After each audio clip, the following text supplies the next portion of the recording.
Hello दोस्तों, कैसे हैं आप लोग। बहुत बढ़िया। चलिए, अच्छी बात है। तो हम लोग पढ़ रहे हैं क्लास 12 की फिजिक्स और क्लास 12 में पढ़ रहे हैं हम लोग विद्युत फ्लक्स। विद्युत फ्लक्स यानी कि इलेक्ट्रिक फ्लक्स के बारे में कि इलेक्ट्रिक फ्लक्स क्या होता है। इस टॉपिक के बारे में हमने ऑलरेडी एक और वीडियो बनाकर जो है वो हमने यूट्यूब पर अपलोड कर रखा है। तो अगर आपने वो वीडियो अभी तक नहीं देखा तो सबसे पहले आप यूट्यूब पर जाएं या फिर इस वीडियो के डिस्क्रिप्शन बॉक्स में जाएं और उस वीडियो को देखें, क्योंकि जब तक आप वो वीडियो नहीं देखेंगे आपको ये लेक्चर समझ में नहीं आएगी। तो प्लीज अभी आप इस वीडियो को बंद करो और वो वीडियो पहले देखो, देन इस वीडियो को देखना, ठीक है। हम लोग पढ़ रहे हैं विद्युत फ्लक्स, और विद्युत फ्लक्स में हम लोग पढ़ेंगे आज कि विद्युत फ्लक्स है क्या, इसे पढ़ते क्यों है, इसका मतलब क्या है, इसकी फॉर्मूला क्या होती है और इस पर आधारित क्वेश्चन क्या होते हैं, ठीक है। तो प्लीज आप अपने आसपास के सारे डिस्टरबेंस को बंद कर दें। आराम से खुद को एक अकेले कमरे में बंद कर लो, दरवाजे को बंद कर दो और दरवाजे पे लिख दो, कुंडी मत सरकाओ राजा, कोई ना अंदर आओ राजा, ठीक है। और आराम से एक बॉटल में पानी रख लो, पेन ले लो, कॉपी ले लो और बैठ जाओ। और जब भी वीडियो देखो तो खुद का नोट्स बनाओ, यानी कि अपना नोट्स बनाओ, खुद से नोट्स बनाओ वीडियो देखते वक्त, ताकि आपके अंदर कॉन्फिडेंस आए, फिजिक्स पढ़ने में इंटरेस्ट बनेगी। जब आप खुद से नोट्स बनाएंगे ना, बात को समझ समझ कर लिखना एक अलग ही कॉन्फिडेंस लेवल होता है, ठीक है। तो आप अपना नोट्स खुद से बनाओ। बच्चे सोचते होंगे कि सर आप हमेशा कहते हैं कि आप अपना नोट्स खुद से बनाओ, खुद से बनाओ, ऐसा क्यों। मैं इसलिए बोलता हूं भाई कि अगर मान लो कि आप खुद का नोट्स बनाओगे तो होगा क्या कि उस नोट्स में जो छोटी से छोटी बातें होती है वो भी आप लिख सकते हो। जैसे मान लो समझो बात को, जैसे मान लो कि आपने बनाया ग्रेविटेशन, आपने पढ़ा ग्रेविटेशन का नोट्स, किसी का दिया हुआ नोट्स आपने पढ़ा। जब उस नोट्स को आपने किसी का दिया हुआ नोट्स को जब आपने पढ़ा ग्रेविटेशन का, हो सकता है उसने इस चीज को अपने नोट्स में लिखना भूल गया कि भाई जी का वैल्यू 9.8 मीटर पर सेकेंड स्क्वायर होती है, पर सेकेंड स्क्वायर होती है। बहुत अच्छे तरीके से, बहुत फेमस चीज है ना, याद होगी कि शाम से आंखों में नमी सी थी, शाम से आंखों में नमी सी थी, रोना चाह रहा उसकी यादों में, रोना चाह रहा उसकी यादों में, बट आंखों से आंसू नहीं गिर रहे हैं। क्यों? क्योंकि G इक्वल टू 9.8 मीटर पर सेकेंड स्क्वायर की कमी सी थी। ग्रेविटी की फीलिंग ही नहीं हो रही तो आंसू कैसे गिरेंगे भाई। खैर, तो हो सकता है कि उसने अपने नोट्स में G इक्वल टू 9.8 मीटर पर सेकेंड स्क्वायर को लिखना ही भूल गया हो या ना लिखा हो, क्योंकि उसे पता हो। और आपको ये बातें अगर नहीं पता हो और आप उसका नोट्स पढ़ रहे हो तो क्या आपको इसके बारे में जानकारी मिल पाएगी? नहीं मिल पाएगी। लेकिन अगर आप किसी बुक को पढ़े या फिर किसी वीडियो लेक्चर को देखें और तब आप अपना नोट्स अगर बनाएंगे तो उसमें हर एक पॉइंट को डिस्कस किया जाएगा, और तब जाकर आप नोट्स बनाएंगे तो एक एक पॉइंट को आप अपने नोट्स में डिस्कशन कर सकते हैं।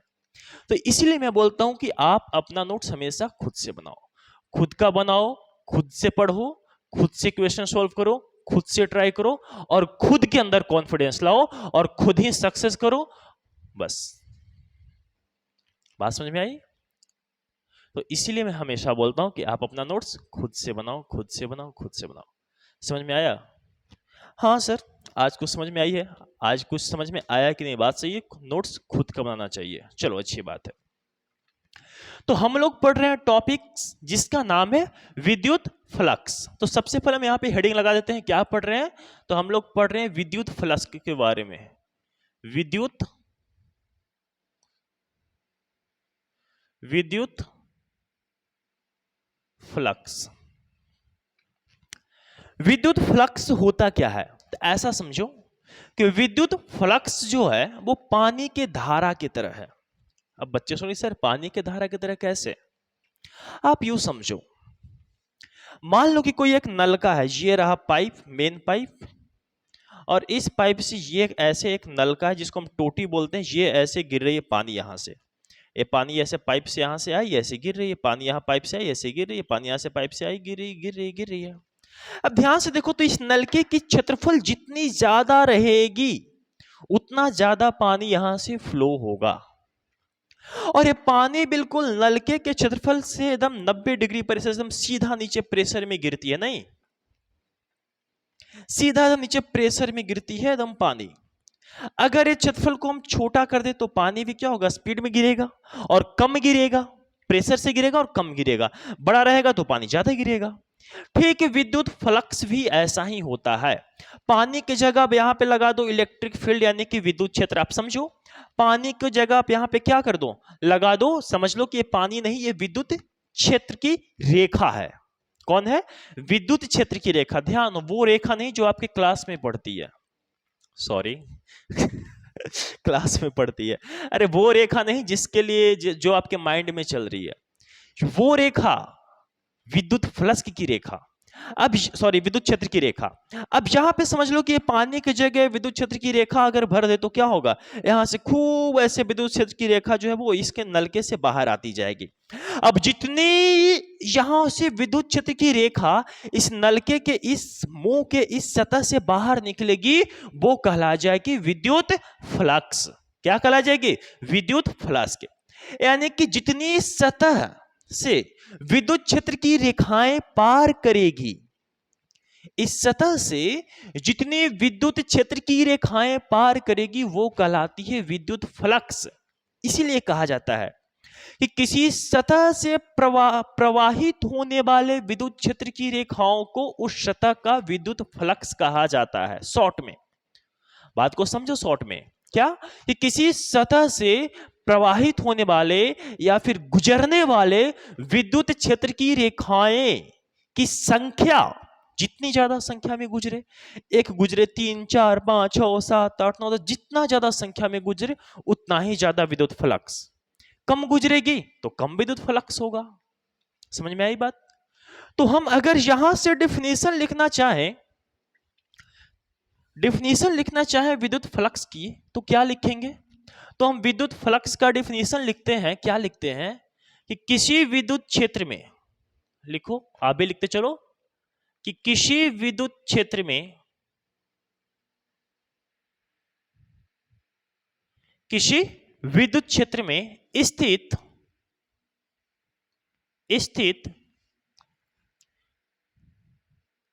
सतह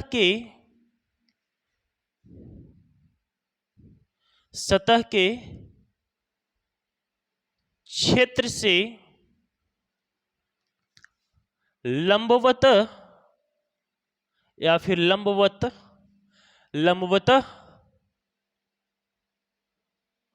गुजरने वाली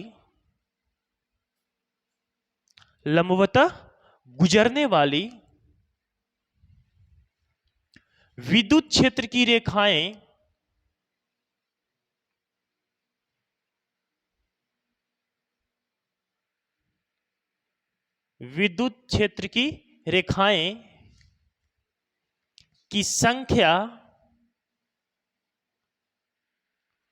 की संख्या को उस सतह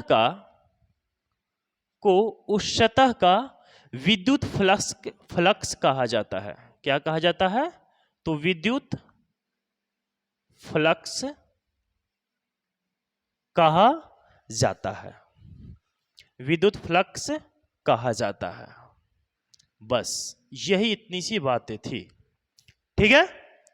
विद्युत फ्लक्स क्या है कि किसी सतह के, अगर मान लो कि कहीं पे इलेक्ट्रिक फील्ड है, कहीं पर विद्युत क्षेत्र है, अब उस विद्युत क्षेत्र में एक हम किसी सतह को रख दे, सतह मतलब क्या, कि कोई एक प्लेट को रख दे। अब उस प्लेट से या फिर उस सतह से, और साथ साथ ये भी हमें ध्यान कि सतह के कैसे पार, सतह के बिल्कुल लंबवत पार होना चाहिए। तो अगर सतह के लंबवत जितनी विद्युत क्षेत्र की रेखा गुजरेगी, जितनी विद्युत क्षेत्र की रेखा क्रॉस करेगी, वो सब के सब क्या कहलाएगी, वो सब के सब कहलाएगी विद्युत फ्लक्स। ठीक है, बात समझ में आई विद्युत फ्लक्स की।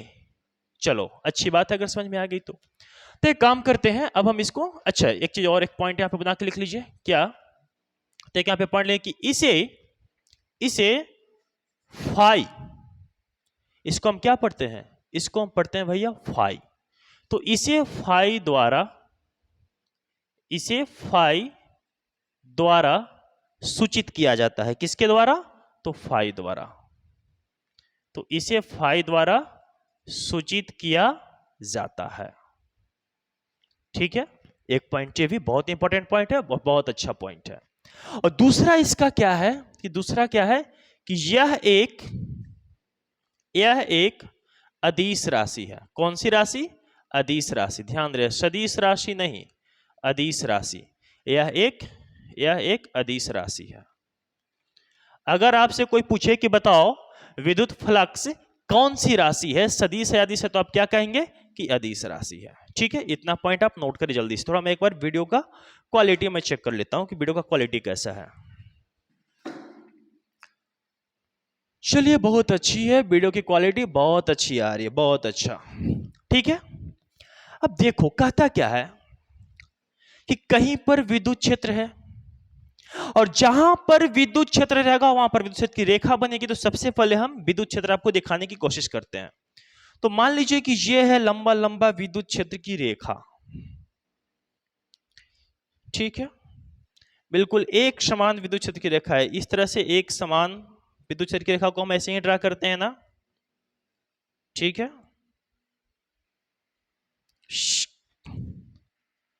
रम तरमस्ते मस्ते तररम तरमस्ते मस्ते तररम तररम दम, ओ हम दम बिन तेरे क्या जीना, वो तेरे बिना विस। चलो ठीक है, तो ये जो है वो है विद्युत क्षेत्र की रेखा, यानी कि यह है इलेक्ट्रिक फील्ड ए। अब इसमें मैंने क्या किया कि एक वर्गाकार शीट लेके आया और यहां पर लगा दिया। कैसे लगाया भाई देख लो, ऐसे लाया, ऐसे लाया, ऐसे लाया और ऐसे लाया। एक वर्गाकार, एक आयताकार शीट है, ए बी सी और डी। अब इस ए बी सी डी की सतह के लंबवत जितनी विद्युत क्षेत्र की रेखा यहां से गुजरेगी वो क्या कहला जाएगी? वो कहला जाएगी इस सतह के लिए विद्युत फ्लक्स। जैसे देखो इसके सतह की अगर हम बात करें तो ध्यान से देखो, यहां पे हम कैसे ड्रा करें। मेरे पास एक और मार्कर होगा, एक और कलर, हाँ ब्लू मार्कर। एक काम करते हैं, इसके सतह के लॉन्ग हम एक लाइन यहां से ड्रा करें। इसके सतह के नुदिश ये लीजिए, इसके सतह पर मैंने एक लाइन ड्रा कर दिया। आप ध्यान से देखो इसमें से कितनी विद्युत क्षेत्र की रेखा है जो इसके सतह के कैसा गुजरना चाहिए? लंबवत, यानी कि 90 डिग्री पर। देखो तो पहला तो एक ये वाली रेखा है, एक सतह के लंबवत, ये भी है दूसरी रेखा, ये है तीसरी रेखा और ये है चौथी रेखा। यानी कि कुल यहां से सतह के लंबवत गुजरने वाली विद्युत क्षेत्र की रेखा कितनी है? 1 2 3 4। तो अगर आपसे पूछे कि इस सतह के लिए, यानी कि सतह ए बी सी डी के लिए विद्युत फ्लक्स का मान कितना होगा, तो आप क्या बताए कि यहां पर फाई का मान जो है वो 4 होगा। ठीक है, कितना होगा? 4। दूसरी बात,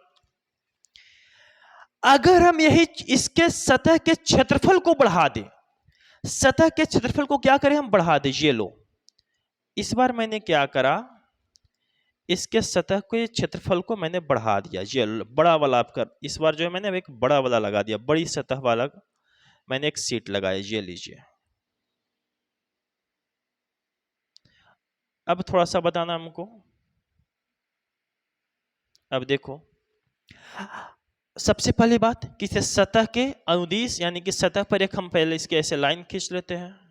ठीक है, अब बताओ कि इस वाले शीट के क्षेत्रफल या फिर सतह, आप कुछ भी कह सकते हो, तो इसके सतह के लंबवत कितनी विद्युत क्षेत्र की रेखाएं गुजर रही? तो देखो सतह के लंबवत 1 2 3 4 5 6 7, 90 डिग्री। देखो हर जगह पर कोण कितना बन रहा है? 90 डिग्री, 90 डिग्री सॉरी।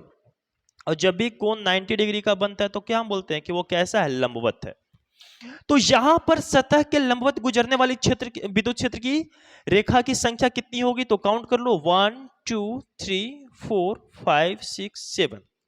तो यहां पे फाई का मान हम क्या लिख देंगे? 7।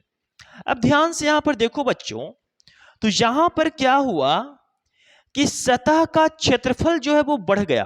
पहले इसकी सतह का क्षेत्रफल क्या था? कम था, तो फ्लक्स कितना आया? कम आया, 4 आ गया। यहां पर हमने क्या किया? इसकी सतह के क्षेत्रफल को बढ़ा दिया।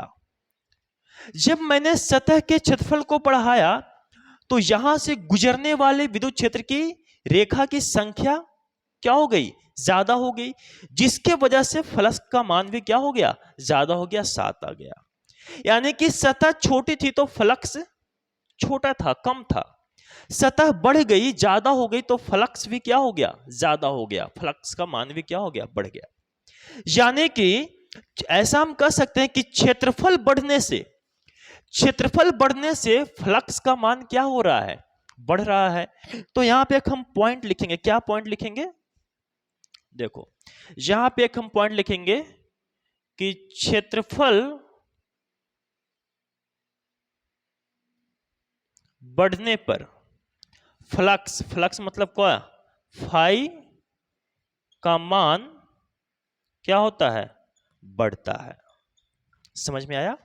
अगर क्षेत्रफल को, अगर हम पहले क्षेत्रफल कम था तो फ्लक्स कम आया, 4 आया।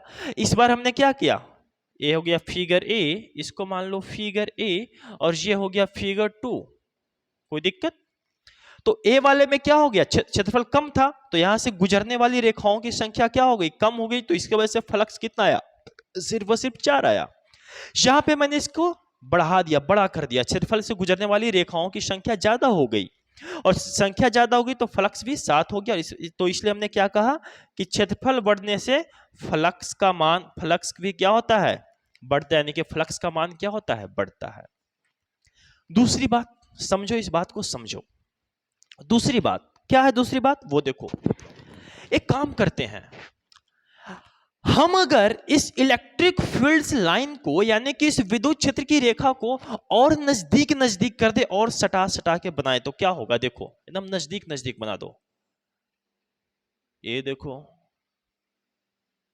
ये देखो, इसको और छोटा बना यार, इतना बड़ा बनाने की जरूरत ही नहीं है।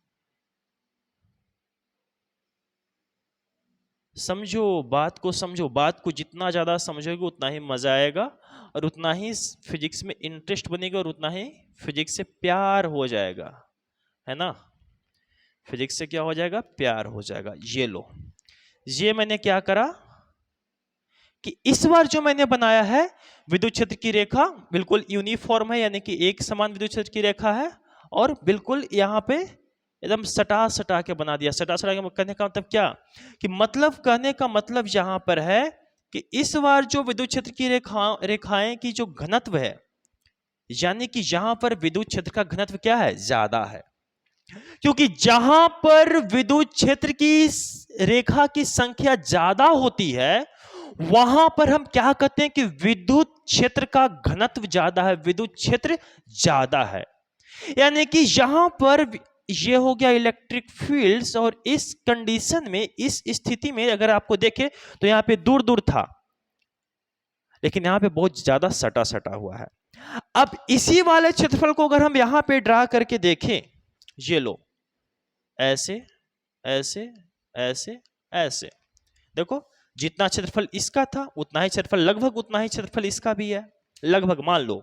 अब इसके सतह से सटा के कैसे लाइन ड्रा करो, देखो इसके सतह से गुजरने वाली, सतह के लंबवत गुजरने वाली विद्युत क्षेत्र की रेखा की संख्या कितनी है, देखो तो 1 2 3 4 5 6 7 8, 8, सोचो कितनी है, 8 है।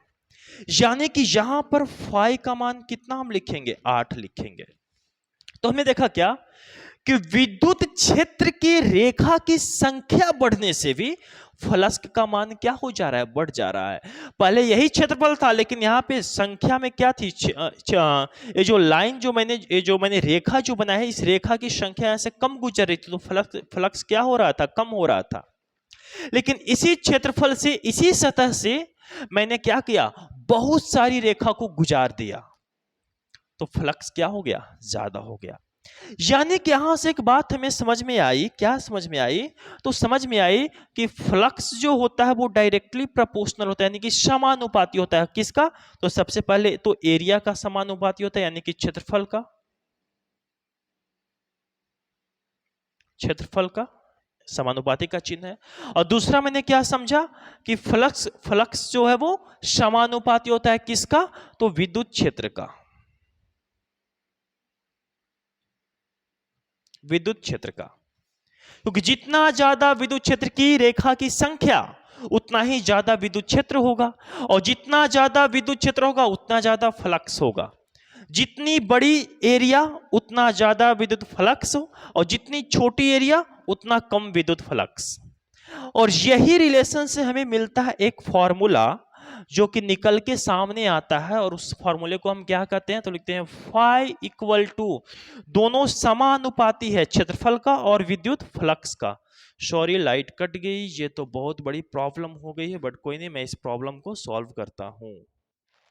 चलिए, तो लाइट तो कट गई है, बट इससे कोई प्रॉब्लम, कोई इशू नहीं, क्योंकि हमारे पास इसका एक अलग आउटसाइड से व्यवस्था है, तो उसी से हम काम चलाते हैं, है ना। थोड़ी गर्मी लगेगी, क्यों? क्योंकि लाइट कट गई, फैन ऑफ है, तो गर्मी तो लगेगी, बट क्या करें, आप लोगों के लिए जैसे जो भी करना पड़ेगा, आई एम रेडी, एवे रेडी, ठीक है।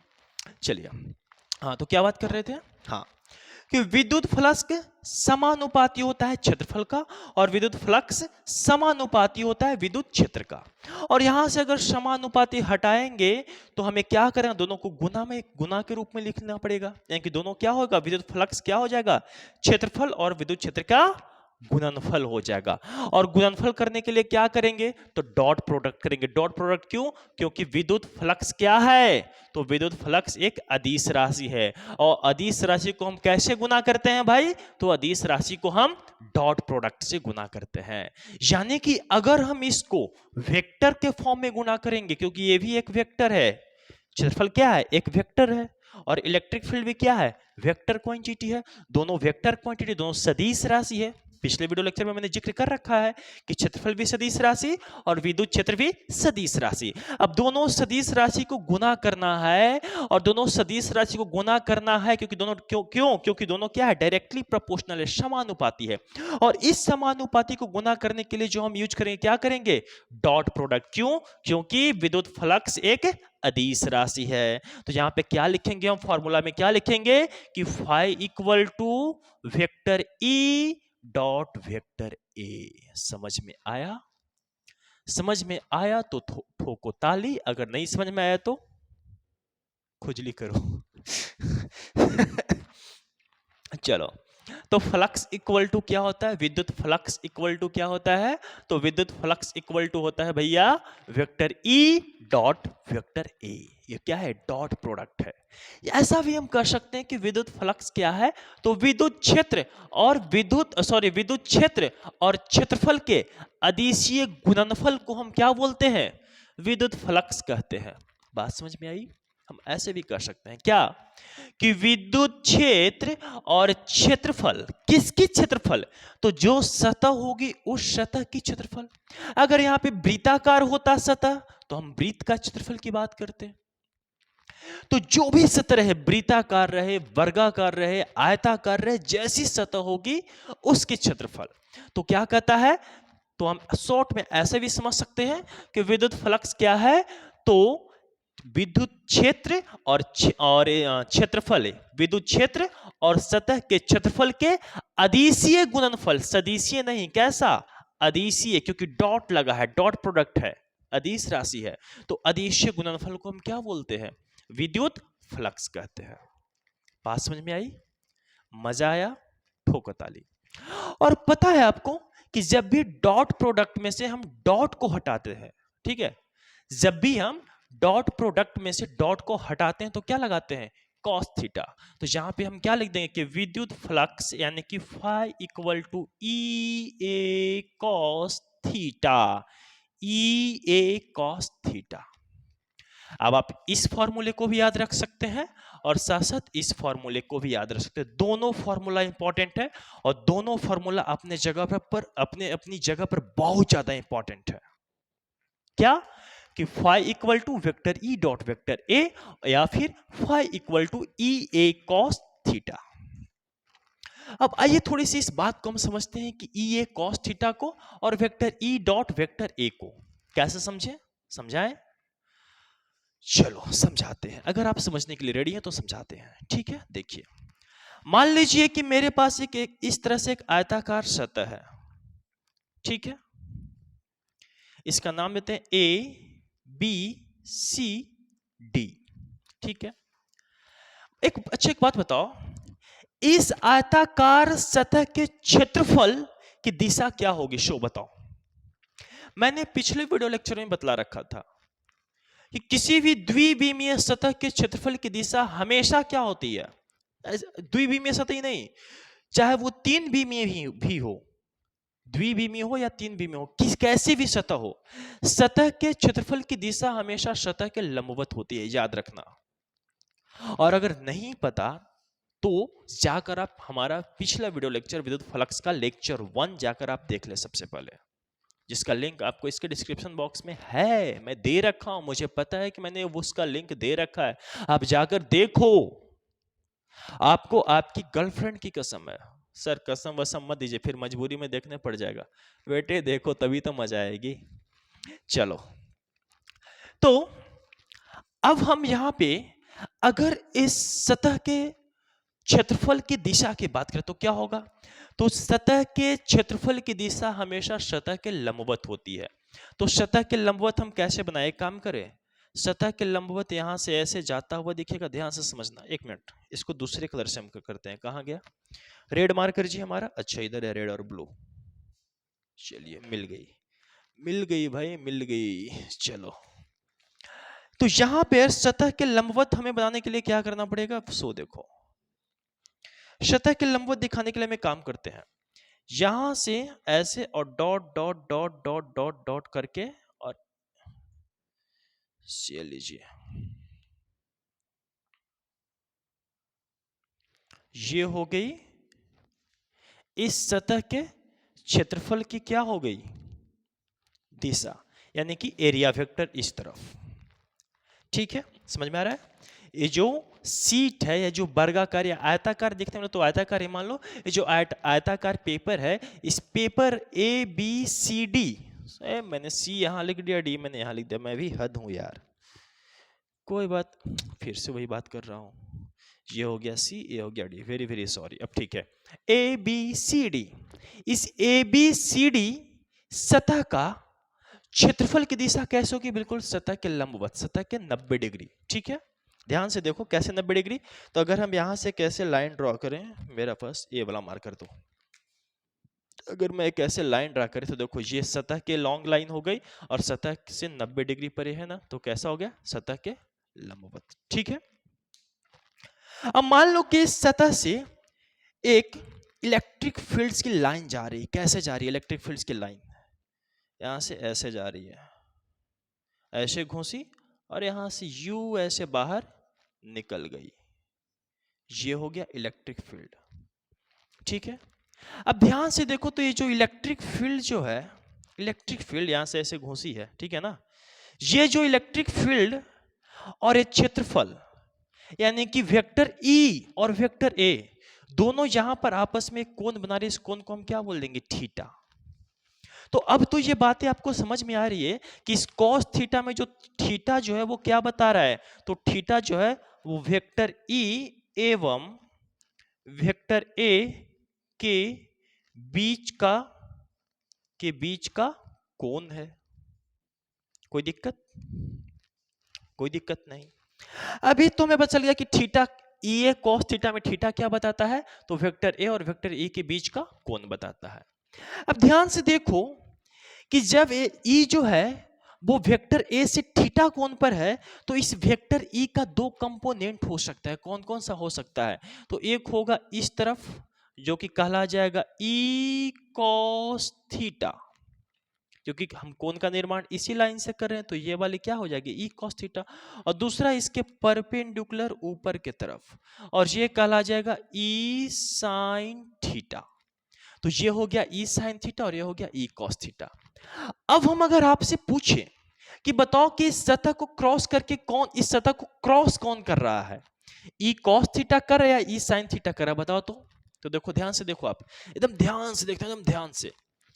ई साइन थीटा जो इसको ऐसे पार कर जा रही है, ई साइन थीटा जो है वो सतह को बिल्कुल ऐसे टच करके छू के निकले से, छू करके क्या हुआ? निकल गया। लेकिन ई कॉस थीटा जो वो सतह के अंदर से ऐसे पार करे, यानी कि ऐसा आप समझो कि व्हाइट बोर्ड के पीछे से ई cos थीटा गई और ऐसे आके छेद करके यहां से बाहर ऐसे निकल गई, कौन, ई cos थीटा। लेकिन ई sin थीटा व्हाइट बोर्ड के ऊपर से ऐसे पार कर गई। तो हम कौन सा यहां पर लेंगे, ई cos थीटा को लेंगे फाई निकालने के लिए या ई sin थीटा को लेंगे। तो हमें एक परिभाषा क्या कहता है कि सतह के क्षेत्र से लंबवतः गुजरने वाली, सॉरी सतह के क्षेत्रफल से, देखो भारी मिस्टेक यहाँ पे, बोला मैंने कुछ है, लिखा मैंने कुछ है। यही सब एक अब देखो होता है क्या ना कि अभी एक मैंने छोटी सी मिस्टेक की, अब बच्चा इसका स्क्रीनशॉट लेगा, वीडियो बनाएगा और इशू बनाएगा, बहुत खूब ज्यादा फैलाएगा। अरे भाई सर को तो आता ही नहीं, लिखते कुछ और हैं बोलते कुछ और हैं, मतलब ये छोटी छोटी बातें होती रहती है यार, समझा करो, ठीक है। ध्यान से देखो, ध्यान से देखने पर क्या हुआ कि जो ई cos थीटा है वो बिल्कुल सतह से गुजरती, सतह को ऐसे चीर के पार हो रही, यानी कि फटा पोस्टर निकला हीरो, समझ में आ रहा है। ई cos थीटा जो है वो सतह को ऐसे चीर के पार हो रहा है, फटा पोस्टर निकला हीरो वाली कहानी चल रहा है। और ये वाली जो लाइन है, जो हरी वाली जो लाइन है, मैंने कैसे बनाया, ध्यान से देखो, हरी वाली जो लाइन है वो क्या मैंने बनाया है, तो वो मैंने सतह के एलोंग बनाया है, सतह के अनुदिश बनाया है। तो ध्यान से देखो, तो अगर ई cos थीटा है वो हरी वाली लाइन से भी कितना डिग्री पर है, 90 डिग्री पर है। लेकिन ई sin थीटा हरी वाली लाइन के पैरेलल है, समानांतर है, तो हम sin थीटा वाले को नहीं लेके किसको लेंगे, ई cos थीटा वाले को। और अब जब हमें यहाँ फाई निकालना होगा तो फाई इक्वल टू क्या लिखेंगे, तो फाई इक्वल टू यहां पे लिखें, फाई इक्वल टू हम लिखेंगे ई कौन सा, cos थीटा इंटू ए, और यहां से मिल गया हमको phi equal to E A cos theta. समझ में आई बात समझ में आई, जल्दी से बताओ यस और नो। अगर समझ में आ गई तो आप स्क्रीनशॉट ले, फिर मैं आगे की बात करता हूं। चलो हो गया, अब आगे की बात करें, इरेज करें, मिटाए इसको, चलो अच्छी बात है।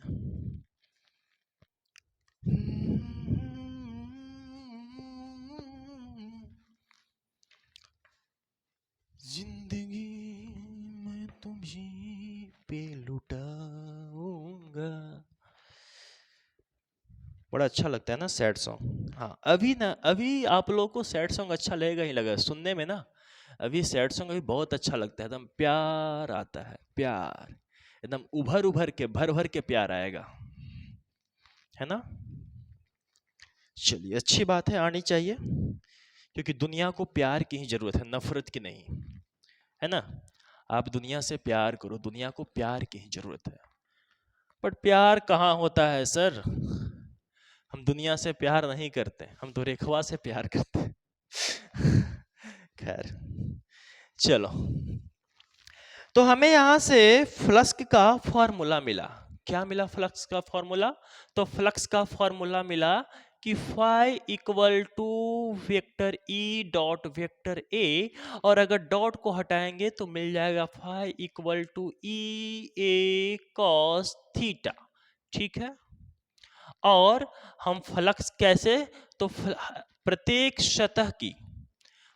सतह का फ्लक्स जो होता है वो अलग अलग होता है, विद्युत फ्लक्स अलग अलग सतह के लिए विद्युत फ्लक्स का मान जो होता है वो अलग अलग होता है, ठीक है ना। बात ध्यान में रखना, समझ रहे हो, बात को ध्यान में रखना।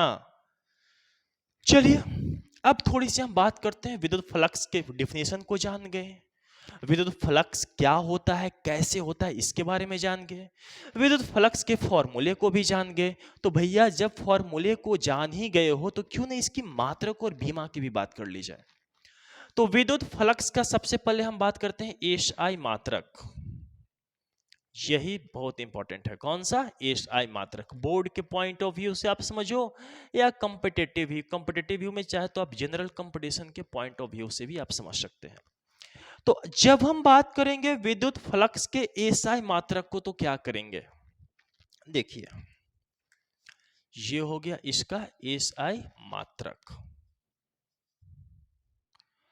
अब बताओ, मैं हमेशा बोलता हूं, क्या बोलता हूं, तो यही बोलता हूं कि जब भी किसी भौतिक राशि के मात्रक या बीमा को लिखना हो जब भी जिंदगी में किसी भी भौतिक राशि की मात्रक या बीमा को लिखना हो तो आप क्या करो, तो सबसे पहले उस भौतिक राशि के फॉर्मूले को लिखो, सूत्र को लिखो। इसके बाद आराम से आप उसके मात्रक को लिख दो, उसमें जो जो राशि आती है, जो जो क्वांटिटी आती है, आप उसके मात्रक को लिख दो, कहानी खत्म। तो हमें किसकी एसआई मात्रक लिखनी है? विद्युत फ्लक्स की। और विद्युत फ्लक्स का फॉर्मूला क्या है? Vector E dot vector A, या फिर कह सकते हैं ई ए कॉस थीटा। और जब ई ए कॉस थीटा है, यहां पर ई क्या है? तो विद्युत क्षेत्र है, और ए क्या है? तो सतह का क्षेत्रफल, जिस सतह पर हम विद्युत फ्लक्स ज्ञात कर रहे हैं उस सतह का क्षेत्रफल। और कॉस थीटा क्या है? तो क्षेत्रफल और विद्युत क्षेत्र के बीच का कोण। क्लियर है ना? चलो अच्छी बात है, अगर क्लियर है तो। नहीं क्लियर है तो क्लियर हो लीजिए, ठीक है ना? तो एसआई मात्रक क्या हो जाएगा? तो सबसे पहले ई क्या है? विद्युत क्षेत्र। और विद्युत क्षेत्र का एसआई मात्रक क्या होता है? तो वो होता है न्यूटन पर कूलम, यानी कि एन बटा सी। एन फॉर नैन्सी, अरे नैन्सी नहीं, एन फॉर न्यूटन। यार बात बात में लड़कियों का नाम सही है क्या? छोटी बच्ची हो क्या? नहीं ना, चलो देखो यहाँ पे। चलो, तो क्या हो जाएगा? ई फॉर इलेक्ट्रिक फील्ड, यानी कि विद्युत क्षेत्र। और विद्युत क्षेत्र का ऐसे मात्रक क्या होता है? न्यूटन पर कूलम। साथ में क्या है? एरिया। एरिया का मतलब क्या हो गया? क्षेत्रफल। और क्षेत्रफल का ऐसा मात्रक क्या होता है? Metre square. तो यहां से क्या मिल जाएगा? तो यहां से आपको मिल जाएगा newton, N for newton metre square, wow, पर कूलम। लाइट आ गई। अब लाइट आने से एनर्जी लेवल और बढ़ जाता है। लाइट आने से एनर्जी लेवल और बढ़ जाता है, क्योंकि इधर हवा आ रहा है, एकदम ठंडा, एकदम रिलैक्स फील होता है, रिलैक्स। ठीक है? तो विद्युत फ्लक्स का एसआई मात्रक क्या होता है? न्यूटन मीटर पर कूलम। याद रखना क्या होता है? Newton metre, sorry newton metre बोल रहा हूं यार, क्या हो गया आज, बार बार मैं। न्यूटन मीटर स्क्वायर पर कूलम क्या होता है? विद्युत फ्लक्स का एसआई मात्रक होता है न्यूटन मीटर स्क्वायर पर कूलम। अब बात करते हैं इसकी बीमा की, कि विद्युत फ्लक्स का बीमा क्या होता है। अब जो अगर हम बीमा की बात करें तो बीमा कैसे निकालेंगे? तो देखो, सबसे पहले ई फॉर इलेक्ट्रिक फील्ड से विद्युत क्षेत्र है, और विद्युत क्षेत्र की बीमा को कैसे लिखेंगे? देखो, विद्युत क्षेत्र की बीमा लिखने के लिए ऊपर में क्या है? न्यूटन। न्यूटन यानी कि बल। तो बल की बीमा क्या होती है? तो वो होता है एम एल टी के पावर -2। ठीक है, अच्छी बात है। नीचे में क्या है? सी। सी का मतलब क्या? कूलम। कूलम का मतलब क्या? आवेश। और आवेश की बीमा क्या होती है? तो आवेश की बीमा होती है कैपिटल ए और कैपिटल टी। कोई दिक्कत? ठीक है, अच्छी बात है। साथ में इस तरफ क्या है? Metre square. मीटर स्क्वायर मतलब क्या? क्षेत्रफल। तो क्षेत्रफल की बीमा क्या होती है? L square. तो ये लीजिए एल स्क्वायर, यानी कि एल के पावर 2। तो यहां से अब बताएं कि फाइनल हमको आंसर क्या मिलने वाला है? तो मिलेगा एम को एम ही रहेगा, एल और एल स्क्वायर मिलके क्या बन जाएगा? एल के पावर 3 हो जाएगा। टी को देखो, तो टी के पावर -2, और ए वाला भी टी जब ऊपर जाएगा तो हो जाएगा -1, और -1 प्लस -2 कितना हो जाएगा? -3। ए है, ए को जब ऊपर लेके जाएंगे तो क्या हो जाएगा? ए के पावर -1। तो ये किसकी बीमा हो गई? ये हो गई विद्युत फ्लक्स की बीमा। तो ये हो गई विद्युत फ्लक्स की बीमा, और ये हो गया विद्युत फ्लक्स का एसआई मात्रक, ये वाला, और ये वाली हो गई बीमा। समझ में आई इतनी सारी बातें? इतनी छोटी बातें समझ में आई? विद्युत फ्लक्स का फॉर्मूला, ये हो गया विद्युत फ्लक्स का फॉर्मूला, ये हो गया एसआई मात्रक, और ये हो गई विद्युत फ्लक्स का क्या? ये हो गया बीमा। ठीक है, टेक अ स्क्रीनशॉट।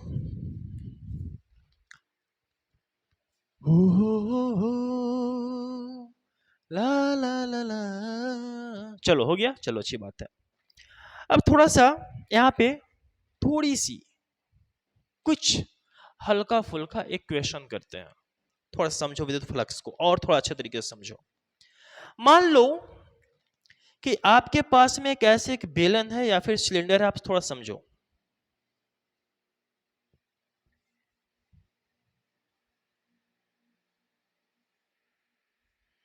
ठीक है, मान लो कि सिलेंडर का ये वाला जो क्षेत्रफल है, इस सिलेंडर में कुल थोड़ा और अच्छे तरीके से इसको ड्रा करते हैं। ये लीजिए,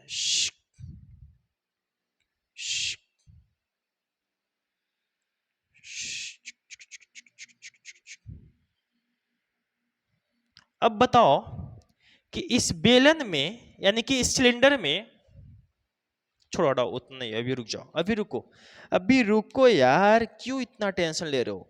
ये सिलेंडर है और इस सिलेंडर से यहां से ऐसे विद्युत फ्लक्स, विद्युत क्षेत्र की रेखा जा रही है, यहां से ऐसे घुस रही है। कहाँ गया मार्कर ब्लैक वाला यार। ठीक है, अच्छी बात है। यहां से एक विद्युत क्षेत्र की रेखा ऐसे घुसी और यहां से ऐसे बाहर निकल गई।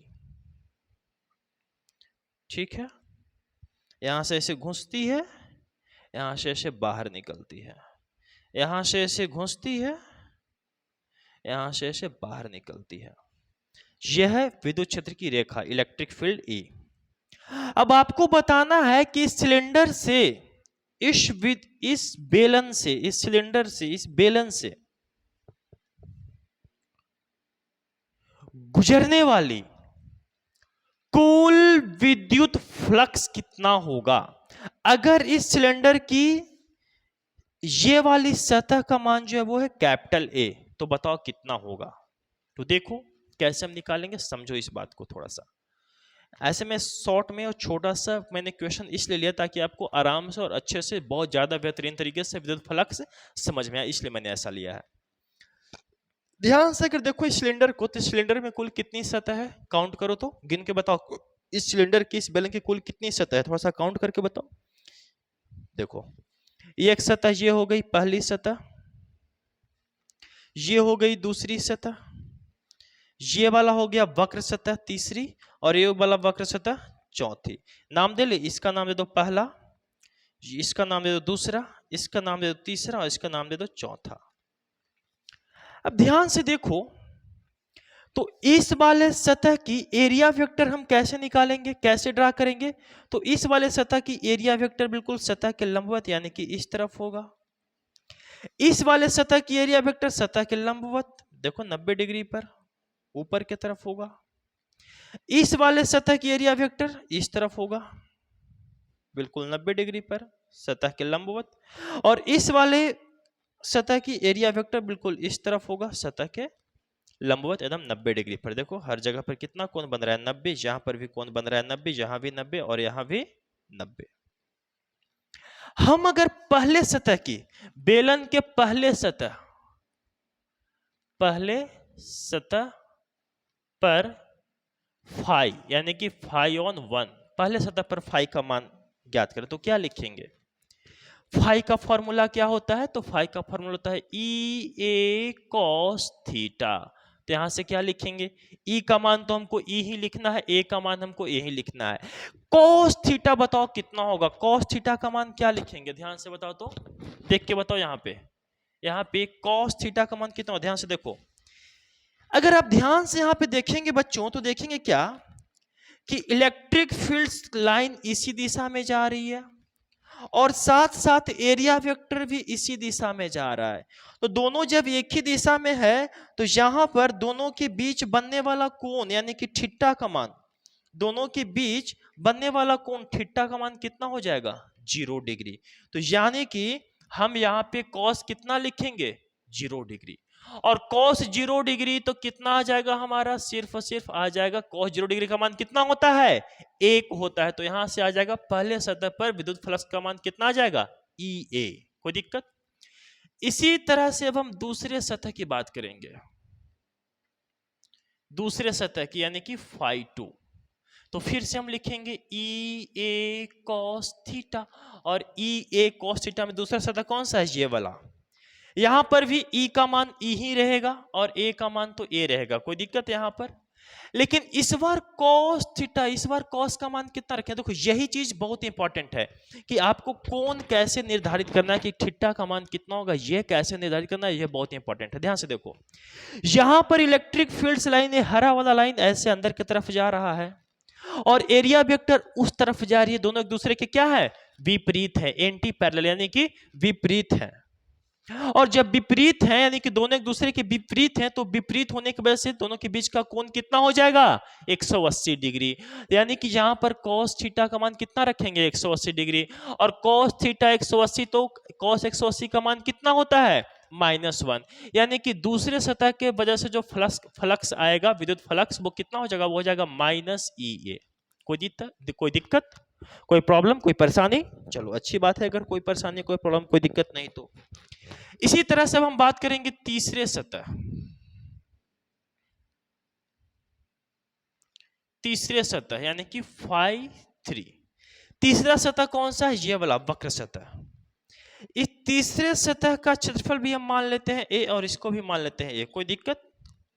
अब ध्यान से देखो कि तीसरे सतह में क्या हो रहा है कि इलेक्ट्रिक फील्ड लाइन तो ऐसे ही जा रही है ना, तो यहां पर भी क्या होगा, तो तीसरे सतह पे देखो, जब ऐसे इलेक्ट्रिक फील्ड लाइन जाए तो यहां से ऐसे इलेक्ट्रिक फील्ड लाइन ऐसे जाएगी और इस सतह को क्रॉस कर, इस सतह से ऐसे टच होकर सिर्फ और सिर्फ निकल जाएगी, यानी कि बिल्कुल इसके सतह के, वक्र सतह को ऐसे छूते हुए सिर्फ बाहर निकल जाएगी। तो हम ऐसे भी समझ सकते हैं कि जब सतह को सिर्फ छू के निकल जाता है इलेक्ट्रिक फील्ड लाइन, तो उसकी वजह से फ्लक्स कितना हो जाता है, शून्य हो जाता है, सबसे पहली बात। दूसरी बात क्या है कि हम सबसे पहले तो यहाँ पे फॉर्मूला को लिख ले। φ3 क्या लिखेंगे, EA cos थीटा, और ये cos, तो EA अब cos थीटा का मान लिखना है। अब ध्यान से देखो, तो ध्यान से देखो, तो ये हरी वाली लाइन ऐसे जा रही है और एरिया वेक्टर ऊपर तरफ, तो यहाँ पे कोण कितना बन रहा है, 90 डिग्री। तो यहाँ पे थीटा का मान कितना रख देंगे, 90 डिग्री, और cos 90 कितना होता है, 0। तो EA गुने 0 तो क्या हो जाएगा, 0, यानी कि φ3 का मान हमारे कितना आ जाएगा, 0। इसी तरह से अगर चौथे सतह की भी हम बात करें, देखो मजा आएगा। किसकी बात करें, चौथे सतह, यानी कि इलेक्ट्रिक फ्लक्स कहां से, चौथी सतह से। चौथी सतह में देखो, चौथी सतह में भी तो ऐसा ही होगा ना कि यहां से इलेक्ट्रिक फील्ड लाइन ऐसे जाएगी और इसके सतह को ऐसे टच करते हुए क्या होगी, ऐसे बाहर निकल जाएगी। जब सतह को टच करते हुए बाहर निकलेगी और एरिया वेक्टर नीचे तरफ, दोनों के बीच बनने वाला कोण कितना, 90 डिग्री। तो यहां पर फिर से हम क्या लिखेंगे कि EA cos थीटा, और EA cos थीटा का मान कितना रखेंगे, 90, और यहां से आ जाएगा हमारा फिर से क्या आ जाएगा, लड्डू 0, cos 90 0, तो ये पूरा कंपोनेंट 0। और अगर फ्लक्स, टोटल फ्लक्स अगर निकाले कि यहां से इसके सतह से या फिर इस सिलेंडर से, इस बैलेंस से निकलने वाला कुल विद्युत फ्लक्स कितना होगा, तो हम क्या लिखेंगे, लिखेंगे कि φ1 प्लस φ2 प्लस φ3 प्लस φ4, और φ1 का वैल्यू कितना है, तो वो है EA, प्लस φ2 का वैल्यू कितना है, तो ये है -EA, φ3 कितना है, 0, प्लस φ4 भी है 0।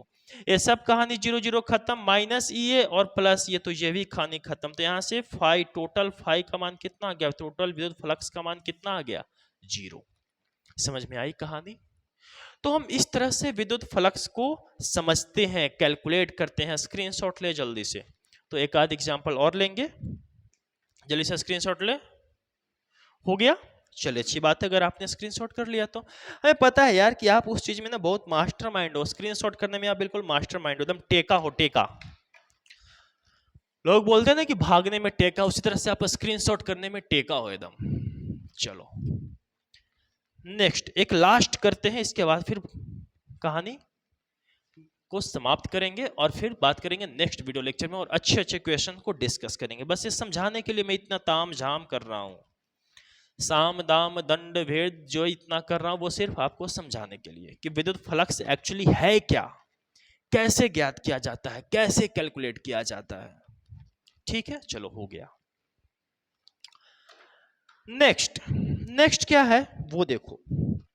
नेक्स्ट है, मैं इस पर थोड़ा सा रंगीन बनाता हूं, रंगीन रातें नहीं रे बच्चे सर, आप वाह क्या बात है, अब तो सर एकदम बिल्कुल लाइव जो है एकदम वीडियो बना रहे हैं, रंगीन रात कर रहे हैं। नहीं नहीं, रंगीन रात नहीं कर रहा हूँ, रंगीन यहाँ पे फिगर बनाऊंगा। देखो, आपने कोऑर्डिनेट में पढ़ा होगा, कोऑर्डिनेट ज्योमेट्री, कोऑर्डिनेट में क्या पढ़ा होगा कि इस तरफ होता है एक्स अक्ष, इस तरफ क्या होता है, एक्स अक्ष।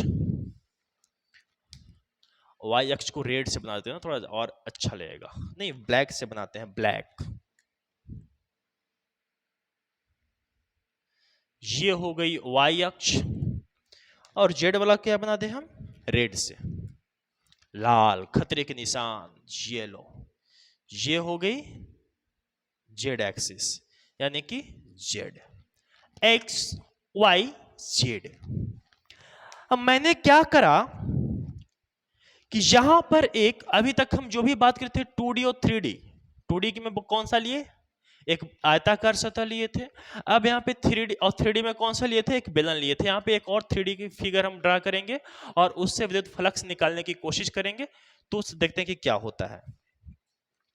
यहाँ पे मान लीजिए कि यहाँ पर एक क्यूब है, क्यूब यानी कि एक घन है। ये लो, घन कैसे बनाए, घन घना घन घन,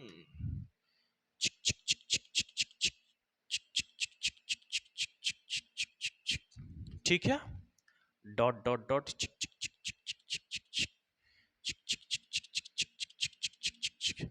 घन बनाने में ऐसे आवाज नहीं करती, वो तो मैं कर रहा हूं। ठीक है, दूसरी,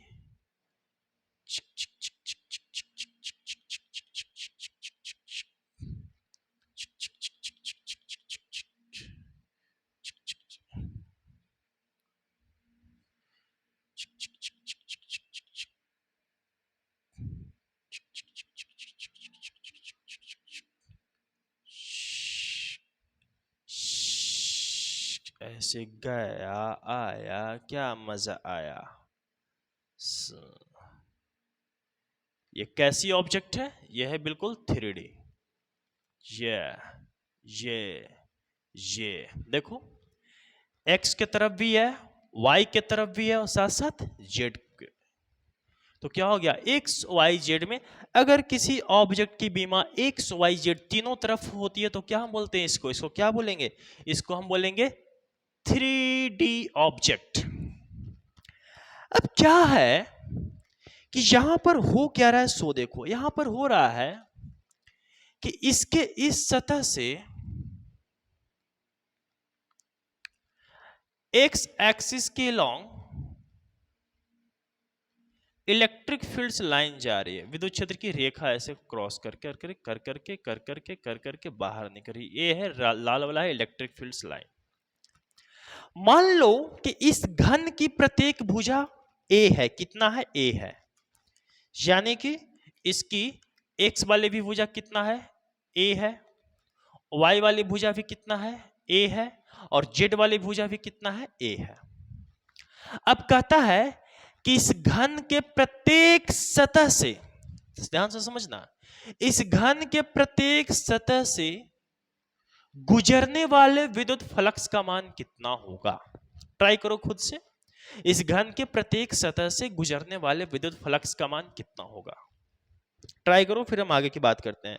या फिर आप यूं समझो, आप ऐसे कहो कि इस घन से की सतह से गुजरने वाले कुल विद्युत फ्लक्स का मान कितना, इससे कुल कितना विद्युत फ्लक्स निकलेगा, बताओ जल्दी से, जल्दी से बताओ, जल्दी से बताओ, ट्राई करो। मैं साइड हो गया, अब तुम ट्राई करो, फिर मैं ट्राई करता हूं। ट्राई करा आपने, चलो मैं ट्राई करता हूं। देखो इस घन में कुल कितनी सतह, थोड़ा सा ये देखो तो कि कुल कितनी सतह। पहली सतह तो ये वाला हो गया, ये वाला, इसका हम नाम दे देंगे नंबर 1।